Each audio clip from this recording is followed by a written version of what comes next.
औज़ुबिल्लाहि मिनश्शैतानिर्रजीम बिस्मिल्लाहिर्रहमानिर्रहीम। Physics bye Nadeem channel के साथ एक दफ़ा फिर नदीम सरवर और कंकोडिया कॉलेज आपकी खिदमत में हाज़िर हैं। हमने एक अहद किया है कि हम फ़िज़िक्स को आसान बनाएंगे और इन्हीं आसान वीडियोस को हम कोशिश करेंगे कि हर बच्चे तक पहुंचा सकें। स्पेशली जो सिचुएशन आजकल चल रही है, हर कोई अपने घरों में कैद है, तो इस सिचुएशन में कोई बच्चा स्टडी से महरूम ना रह सके। हम ये आसान वीडियोस हर तक पहुंचाएंगे ताकि हर कोई घर बैठे इल्म हासिल करता रहे।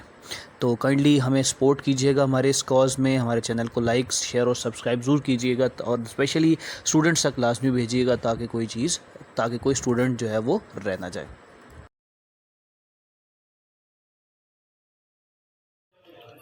बेटा क्वेश्चन नंबर 4 है।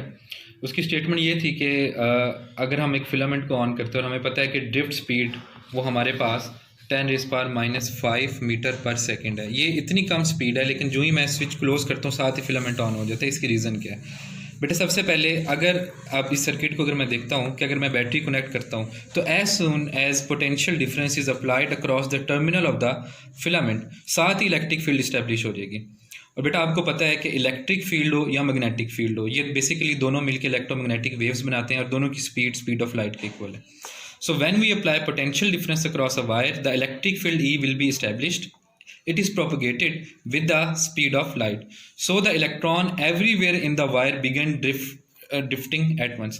तो जिस तरह जो ही इलेक्ट्रिक फील्ड इस्टेब्लिश होगी और इसकी इस्टेब्लिश होने के बाद जो इसकी स्पीड ऑफ प्रोपगेशन है वो स्पीड ऑफ लाइट के इक्वल है, तो with in nano seconds electron drift होना शुरू हो जाएंगे। अब इलेक्ट्रॉन कोई एक तो नहीं होगा, कंडक्टर में बहुत ज़्यादा इलेक्ट्रॉन होते हैं, तो जहाँ जहाँ इलेक्ट्रिक फील्ड इस्टेब्लिश हो जाएगी वहाँ वहाँ के इलेक्ट्रॉन साथ थोड़ा थोड़ा ड्रिफ्ट होना शुरू हो जाएंगे।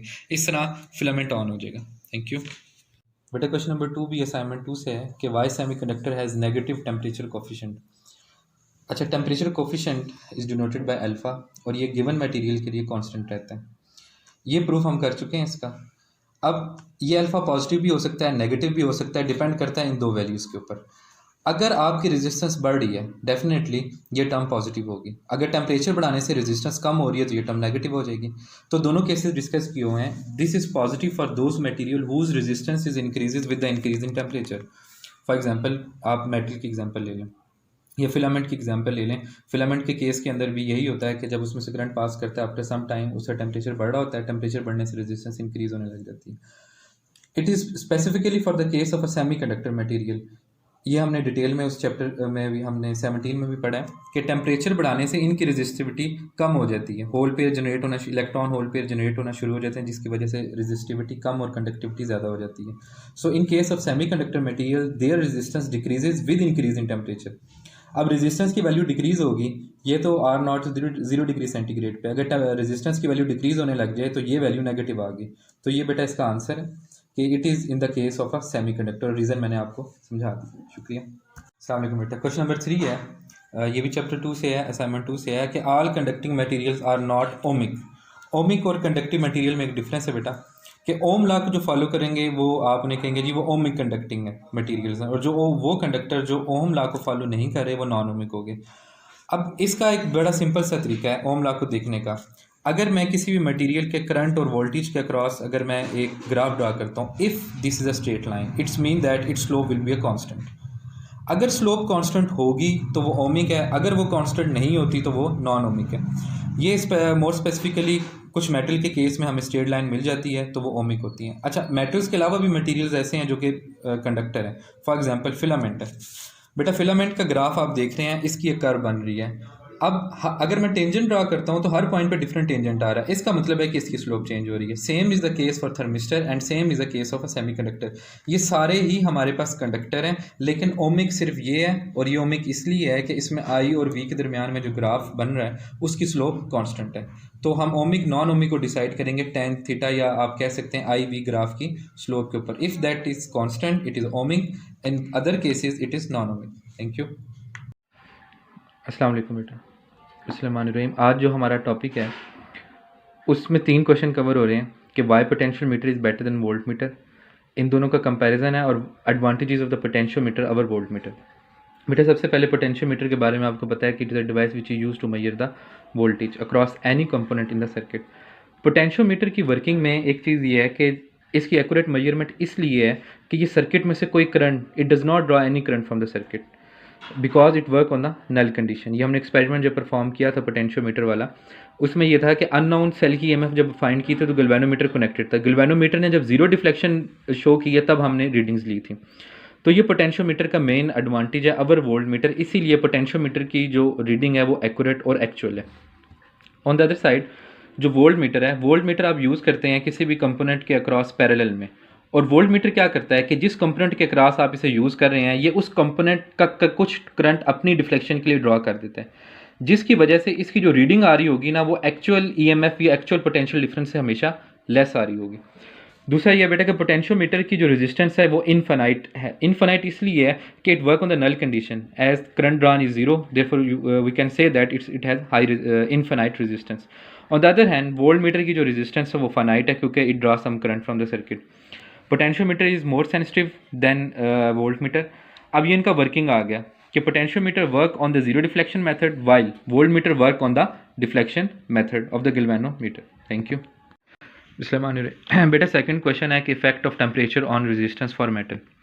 इसके लिए मेटल का पहले स्ट्रक्चर देख लें कि मेटल में पॉजिटिव आइंस होती हैं। ये पॉजिटिव आइंस अपनी मेन पोजीशन के ऊपर वाइब्रेट करती हैं क्योंकि मेटल को आप अगर वायर को आप देखते हैं तो वो सॉलिड फेज है, फ्री इलेक्ट्रॉन इसमें से मूव करेंगे।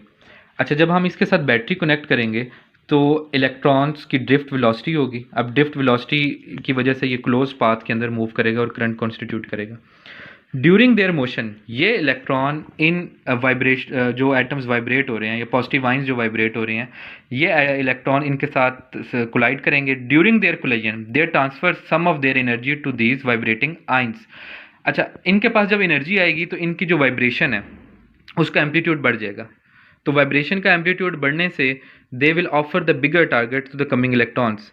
तो जो फ्रिक्वेंसी ऑफ कोलिजन है या प्रोबेबिलिटी ऑफ कोलिजन है इस इलेक्ट्रॉन की इस पॉजिटिव आयन से ये इंक्रीज हो जाएगी। तो आप ये कह सकते हैं कि टेम्परेचर बढ़ने से रेजिस्टेंस बढ़ती है और रेजिस्टेंस की वजह से टेम्परेचर इंक्रीज होता है, क्योंकि रेजिस्टेंस तो बेसिकली इन इलेक्ट्रॉन की इस पॉजिटिव आयन के साथ कोलिजन है, उसी को आप रेजिस्टेंस कहते हैं। तो जब ये कोलिजन होगी पॉजिटिव आयंस को इन इलेक्ट्रॉन की तरफ से कुछ एनर्जी ट्रांसफ़र होगी, उस एनर्जी की वजह से इनकी वाइब्रेशन बढ़ेगी। वाइब्रेशन बढ़ने की वजह से इनकी जो फर्दर रेजिस्टेंस है वो इंक्रीज हो जाएगी। Thank you. अस्सलाम वालेकुम बेटा, बिस्मिल्लाहिर्रहमानिर्रहीम। क्वेश्चन बेटा असाइनमेंट 2 से है हमारा फिजिक्स का।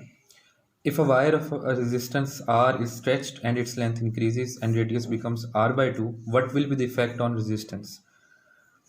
अच्छा, इसमें हमारे पास एक वायर है, उसको हमने स्ट्रेच किया है। स्ट्रेच करने से उसकी लेंथ बढ़ गई है और रेडियस उसका कम हो गया। अब हमने ये बताना है कि उसकी रेजिस्टेंस के ऊपर क्या इफेक्ट पड़ेगा। तो सबसे पहले इसी क्वेश्चन से डाटा लेते हैं कि let the initial length is L, the volume will be πr² L। ये क्रॉस ये हमारे पास वायर का, क्योंकि वायर को हम सिलेंडर एज्यूम करते हैं, सिलेंड्रिकल शेप, तो ये हमारे पास उसका वॉल्यूम का फार्मूला है। फाइनल लेंथ को हम L1 कह देंगे और फाइनल वॉल्यूम को हम उसके रेडियस के साथ आप R1 लिख दें। इनिशियल वॉल्यूम में जो रेडियस आ रहा है उसको आप जस्ट R लिखें। अब as per question statement the radius becomes R/2, तो जो हमारा फाइनल रेडियस होगा वो होगा R/2। नेक्स्ट स्टेप में हमने R1 की जगह ये वैल्यू R/2 सब्सटीट्यूट कर दी, तो अब हमारा फाइनल वॉल्यूम आ गया πr²/4 L1। For solid, solid की एक प्रॉपर्टी है बेटा, इसका जो वॉल्यूम है ना वो कांस्टेंट रहता है, यानी कि लेंथ बढ़ सकती है स्ट्रेच करने से, रेडियस कम हो सकता है, बट जो वॉल्यूम होगा वो कांस्टेंट रहेगा। तो उस प्रॉपर्टी को यूज़ करेंगे कि initial volume is equal to final volume.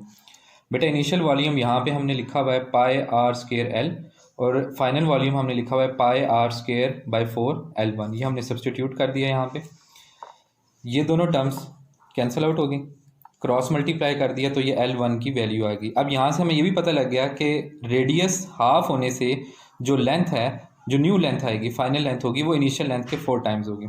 बेटा अब क्वेश्चन की तरफ आते हैं। असल में उसने पूछा रेजिस्टेंस के ऊपर इफेक्ट है। रेजिस्टेंस का फार्मूला है हमारे पास ρL/A। This area is basically a cross sectional area which is given by the formula of area of circle. ये हमारे पास इनिशियल लेंथ हमने L लिखी हुई थी, वो फार्मूला सब्स्टिट्यूट किया। फाइनल लेंथ बेटा R1 कर दें, L के साथ 1 लिख दें और रेडियस के साथ आप 1 लिख दें। इस स्टेप में आपने L1 और R1 की वैल्यू सब्स्टिट्यूट की है। L1 की बेटा वैल्यू 4L और R1 की वैल्यू है R/2। ये दोनों वैल्यू यहाँ सब्स्टिट्यूट करी। उसके बाद ये स्क्वायर ओपन किया, यहाँ पे 4 डिवाइड हो रहा है, ऊपर आके मल्टीप्लाई होकर 16 हो जाएगा।